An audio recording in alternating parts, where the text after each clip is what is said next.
What happens if we, successfully engineer the most powerful engine in human history, but we just completely forget to design the brakes Yeah. or the traffic laws or even the fuel supply to keep it running? Welcome, everyone, to TechDailyAI. I'm your host, David, and I am thrilled to be joined today by our resident expert, Sophia. It's really fantastic to be here. The intersection of emerging technology and societal infrastructure is kind of reaching this critical boiling point right now, and I'm just really looking forward to getting into the literature with you today. Yeah, before we jump into the details, I have a quick announcement. You can sponsor this podcast for just $25. Your message will be featured across major platforms like Apple Podcasts, Amazon Music, Spotify, and more. If you're interested, visit TechDailyAI to get started today. It really is a great opportunity to get a message out there. But turning to our mission for today's exploration, we are analyzing a pretty massive strategic announcement from April 2026. Right. It involves a $15 million financial injection into artificial intelligence research, and this is specifically channeled through the Google.org Digital Futures Fund. And that new block of funding brings their total global commitment to over $35 million, which is huge. But the core of our exploration today isn't really about computer science.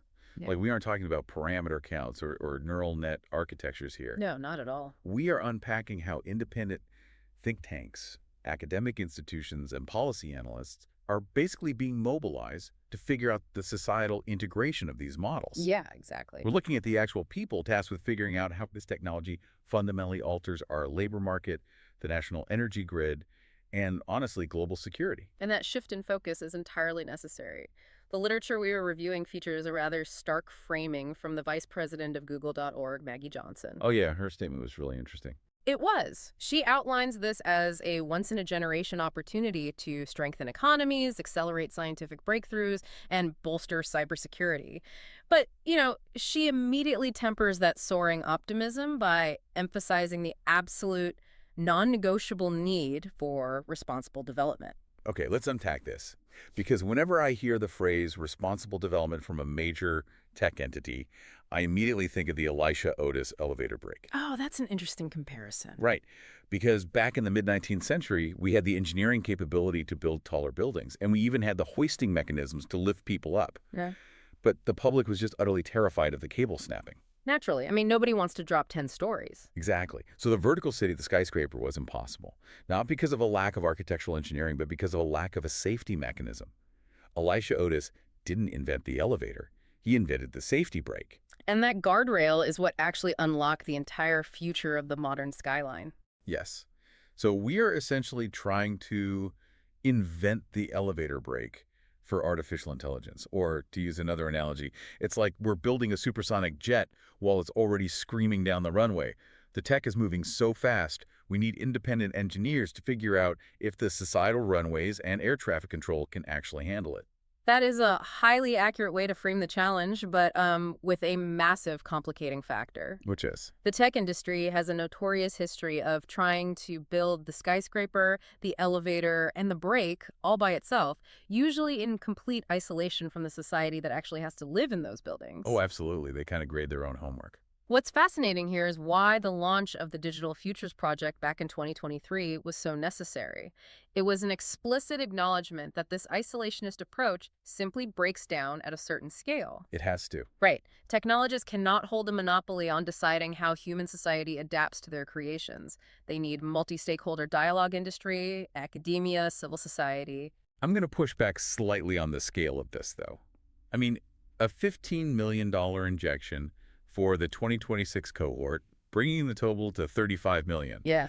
Well, in the context of the billions being spent on the computational hardware itself, that feels like a drop in the ocean. And furthermore, whenever a massive corporation is funding the very independent thinkers tasked with creating the guardrails for its own industry, it just raises immediate red flags about regulatory capture. Sure. Like, are we just looking at the strategic funding of echo chambers here? Well, skepticism is the only correct default position when corporate funding intersects with public policy. I totally get that. But you have to look at the mechanism of how this money is deployed and, more importantly, who is receiving it. Okay, who are they funding? This isn't about outspending hardware R&D, it's about seeding the intellectual battlefield where future legislation will be drafted. The diversity of the 2026 cohort is deliberately antagonistic. Antagonistic. Yes. The literature highlights groups like American Compass, the Center for Strategic and International Studies, CSIS, the Urban Institute, and the Centro Nacional de Inteligencia Artificial, or CINIA. Walk me through that antagonism then. How does funding conflicting ideologies actually produce a functional elevator brake, to keep our metaphor going?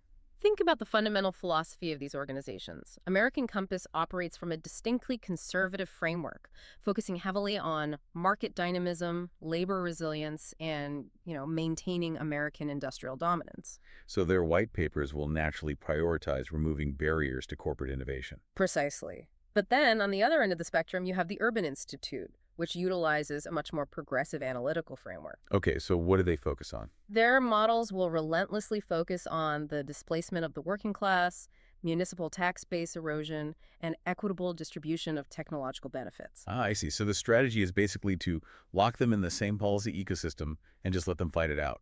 Essentially, yes. Because if you only fund organizations concerned with market dynamism, you build a system that crushes the working class. Right. The tech just steamrolls everyone. But if you only fund organizations focused on strict social protection, you regulate the technology into a state of total stagnation, allowing competing nations to dominate the field. The friction between these think tanks is the actual product. Oh, that makes a lot of sense. When the Urban Institute and American Compass are forced to debate the localized impacts of, say, an autonomous logistics rollout, the resulting policy recommendations are heavily pressure tested. And then you add in the other groups. Exactly. Add in CSIS to evaluate the national security vulnerabilities of that rollout, Mhm. and CENIA to ensure the framework functions in the Latin American context rather than just being some American export, and you begin to see a holistic governance model emerge. Wow, that makes the leap from theoretical to tangible so much clearer. It's not just about drafting a generalized declaration of AI ethics, it's about hammering out the granular, unglamorous policy details. Messy stuff, yeah. Which logically leads us into the actual problems this 2026 cohort is tasked with solving. The literature breaks this down into specific areas of focus, starting with the physical realities of work and the economy. And the labor market transformation is really the most acute pressure point here. We have moved entirely past the hypothetical stage of, will algorithms replace jobs? Oh yeah, we are way past that. The research is now heavily concentrated on sector-specific metamorphosis. How does a specific role fundamentally alter its daily workflow? The information we are analyzing provides incredibly concrete initiatives to illustrate this. It moves the conversation out of Washington think tanks and into local communities. The $10 million initiative aimed at rural healthcare workers in the U.S. is the perfect example of this. It really is. Because when we talk about AI in medicine, the media tends to hyperfixate on an algorithm diagnosing a rare disease better than a human doctor.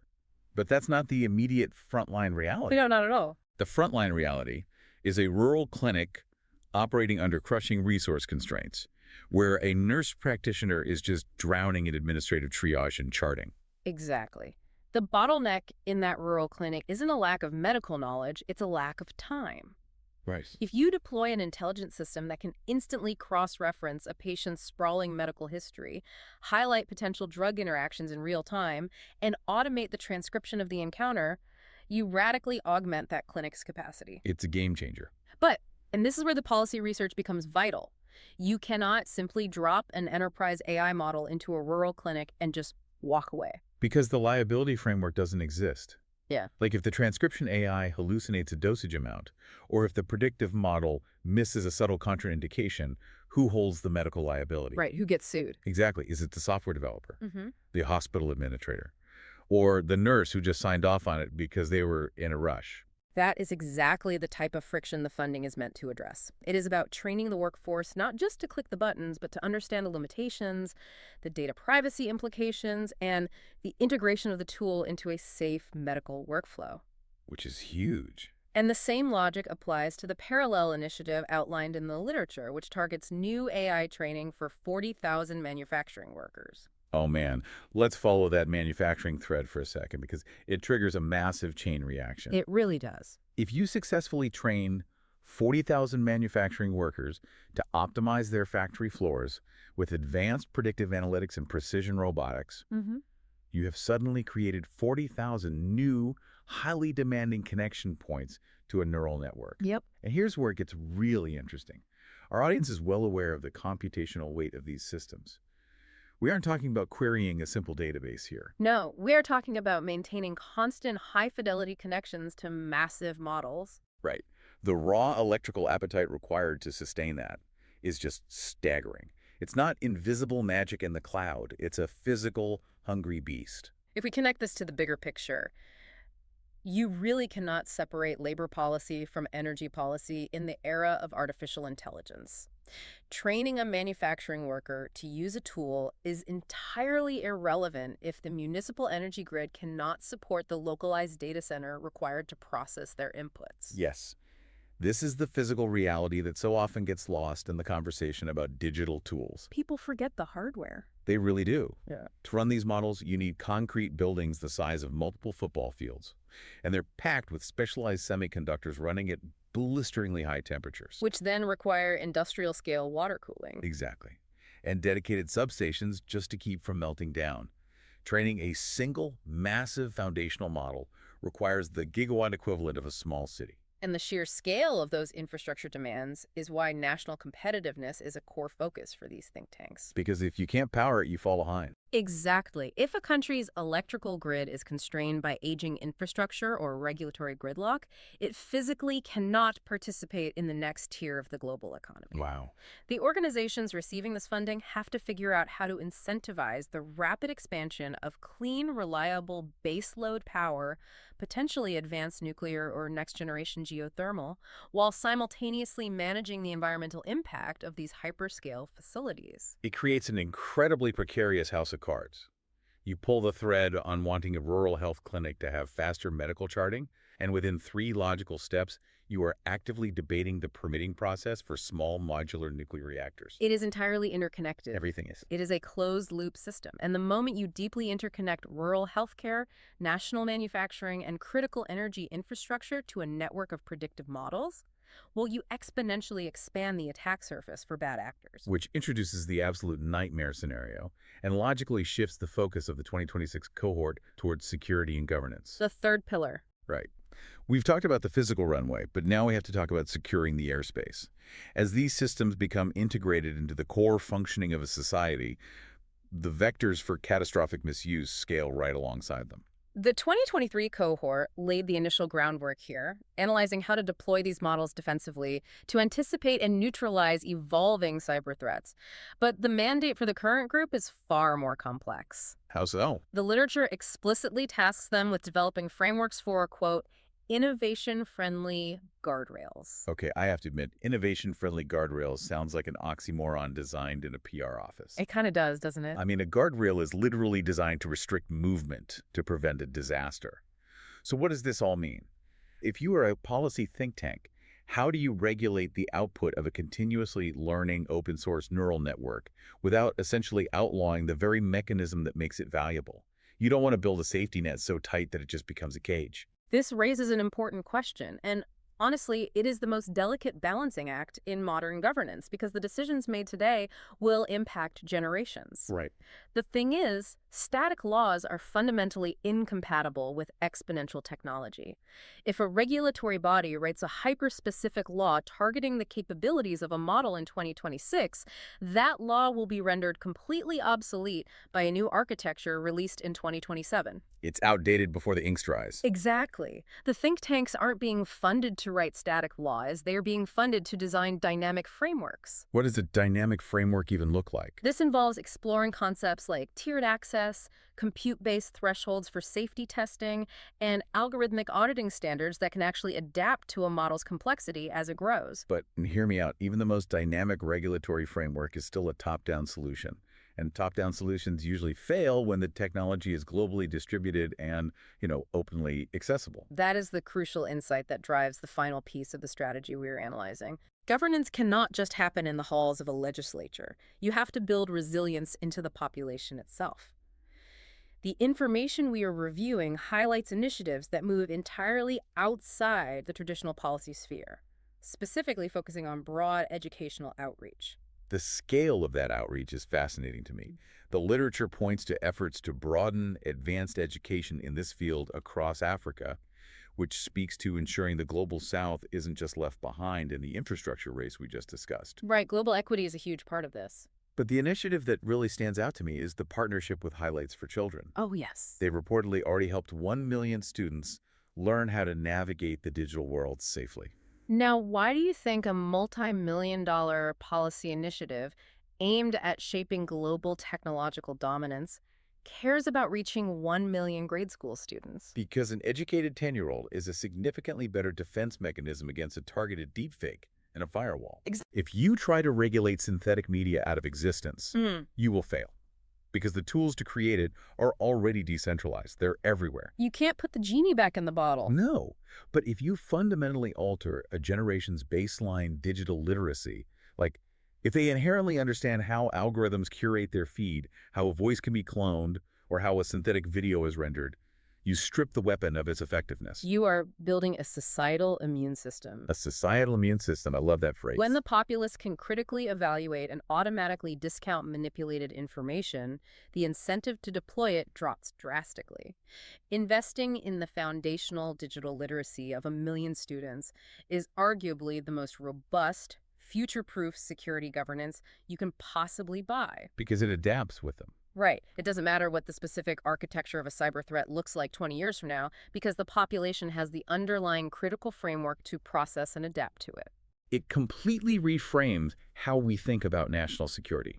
It's not just about guarding the server farms anymore. It's about guarding the cognitive processing of the citizens interacting with them. Yes. This whole exploration paints a picture of a massive multi-front war. We are talking about simultaneously overhauling the electrical grid, retraining the foundational labor force, rethinking the philosophy of international law, and fundamentally altering childhood education. It underscores why the siloed approach to technological development is dead. You cannot just release a profound new capability into the wild and expect the societal infrastructure to simply absorb the shockwave. It'll shatter. It will. The funding of these diverse, often conflicting organizations is an attempt to proactively engineer the shock absorbers before the impact reaches terminal velocity. Which brings all of these sweeping global concepts from gigawatt data center power draws to the ideological friction between think tanks right back down to earth. To you, the listener, it is so easy to hear about a $15 million grant to a bunch of analysts in Washington or Latin America and think it has absolutely nothing to do with your daily life. But the reality is quite the opposite. Exactly. You should care about this deeply because these are the very groups currently holding the pen. They are the architects actively drafting the blueprints that will dictate the security of your specific job in 3 years. They really are. They are deciding the liability frameworks that will determine how your local hospital handles your private medical data. The theoretical arguments happening between these progressive and conservative analysts today will literally become the compliance forms, the software restrictions, and the municipal laws you live under tomorrow. We are witnessing the negotiation of a brand new social contract, funded in real time under immense pressure. And as we wrap up today's exploration, I want to leave you with a completely new thread to pull on, building off our discussion about the physical weight of these systems. Okay, let's hear it. So we explored the voracious appetite for electricity and the massive concrete infrastructure required to simply run these models. If independent policy groups and global governments are actively scrambling right now just to figure out how to generate the electricity required, what happens a decade from now? Well, the physical constraints will inevitably force a strategic reckoning. Think about the geopolitical map. For the last century, global power, alliances, and conflicts have been largely dictated by access to fossil fuels. Right. Oil ran the world.